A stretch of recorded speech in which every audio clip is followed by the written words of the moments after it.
नमस्कार मंडळी, नवीन एका इंटरेस्टिंग व्हिडिओमध्ये सर्वांचं मनापासून स्वागत. मित्र, महाराष्ट्रातील संजय गांधी निराधार अनुदान योजनेच्या सर्व लाभार्थ्यांसाठी, त्यामध्ये दिव्यांग व्यक्ती, विधवा महिला, ज्येष्ठ नागरिक, आजारी व्यक्ती या सर्व लाभार्थ्यांसाठी ही व्हिडिओ अतिशय महत्त्वाची आहे. मित्र, लाभार्थ्यांच्या माध्यमातून 4 अतिशय महत्त्वाचे प्रश्न किंवा त्यांच्या अडचणी समोर येताना दिसत आहेत.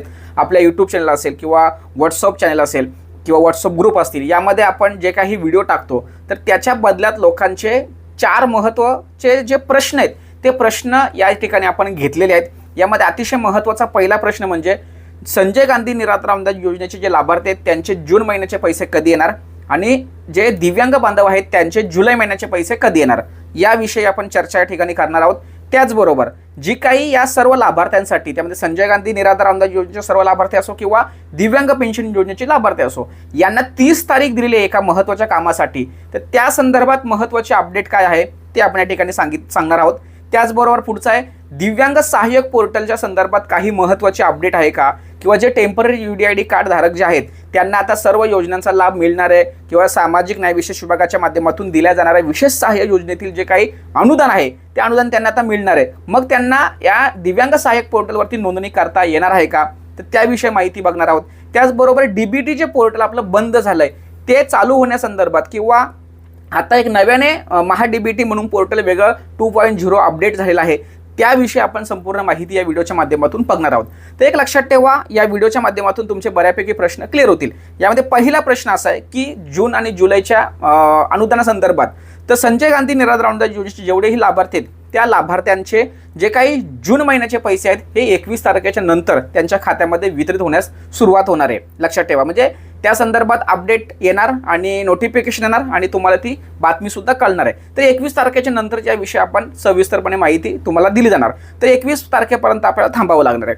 त्यानंतर जे काही दिव्यांग बांधव आहेत त्यांचं जुलै महिन्याचे पैसे कधी येणार, तर या संदर्भात आपण संबंधित विभागाशी चर्चा केली असता त्यांच्याकडून अशी माहिती मिळाली की बाबा आम्ही आत्ता प्रत्येक महिन्याच्या पहिल्या आठवड्यामध्ये हे पैसे देण्याची नियोजित करत आहोत.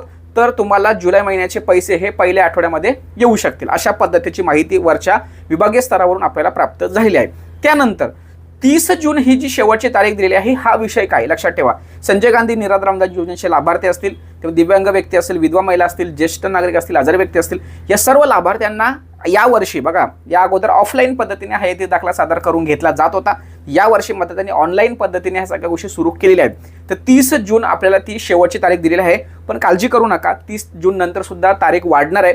कोणीही घाबरायचं नाहीये, कारण हे जे काही काम आहे हे संबंधित तहसीलदार, नायब तहसीलदार यांचं आहे, बरोबर आहे. आणि त्यांनी त्यांचं घरी जाऊन किंवा त्या लाभार्थ्यांशी कॉन्टॅक्ट करून त्यांचं हे काम पूर्ण करून घ्यायचं आहे.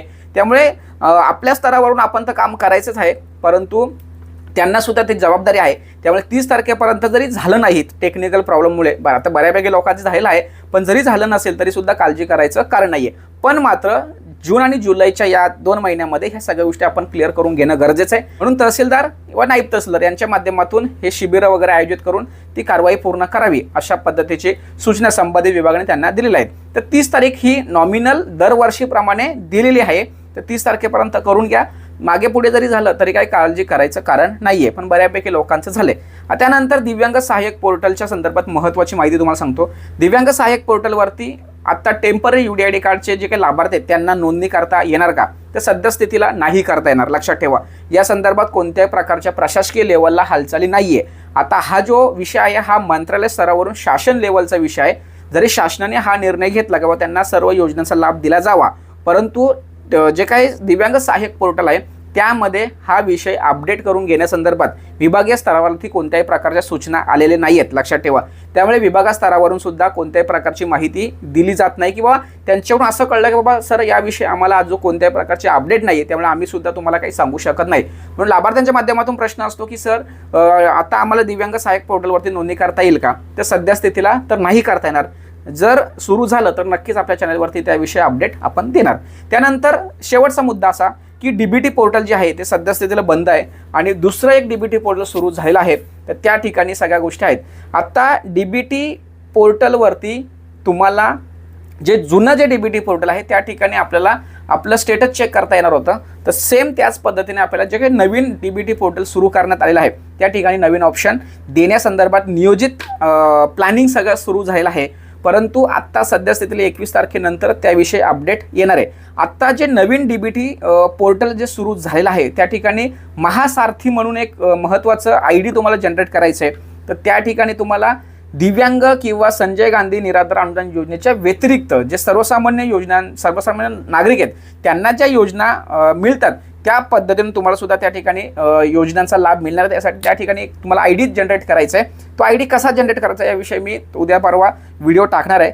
तर अशा पद्धतीने DBT पोर्टलवरती हा महत्त्वाचा बदल किंवा महत्त्वाची अपडेट आहे. सध्या स्थितीला 21 तारखेनंतरच त्या ठिकाणी आपल्याला स्टेटस वगैरे सगळं काही चेक करता येणार आहे. तर याविषयी संपूर्ण माहिती तुम्हाला द्यायची होती. हे 4 मुद्दे जास्तीत जास्त प्रश्नाच्या स्वरूपामध्ये समोर येत होते म्हणून ही व्हिडिओ बनवली. आणखी जर एखादा प्रश्न तुमचा जर असेल आणि माझ्याकडून जर राहिला असेल नक्की कमेंट्स करा. व्हॉट्सअपला तुम्ही प्रश्न विचारा. शक्य तितक्या लवकर उत्तर देण्याचा प्रयत्न करेल. आणि एक लक्षात ठेवा, आपल्या चॅनलला आत्तापर्यंत ज्या बांधवांनी सहकार्य किंवा सपोर्ट केलं आहे त्यांना आपण थँक्यू बोलू. जे लोक फक्त व्हिडिओ बघतात, सबस्क्राईब नाही आहेत, असा एक सबस्क्रायबर नाही आहेत आपले किंवा सबस्क्राईब केलेलं नाही, तर त्यांना विनंती असेल की सर्वांनी सबस्क्राईब करा. कारण आपण दिलेली माहिती ही प्रामाणिकपणाच्या उद्देशाने देतो. तुमचं नुकसान व्हावं असं कुठेच आपण या ठिकाणी विचार करत नाही. तरी ज्या लोकांनी सबस्क्राईब केलं नसेल त्यांनी लवकरात लवकर करून घ्या. महत्त्वाचे व्हिडिओ सर्वांना शेअर करा. भेटूया पुढील व्हिडिओसह. तोपर्यंत धन्यवाद. जय हिंद, जय महाराष्ट्र.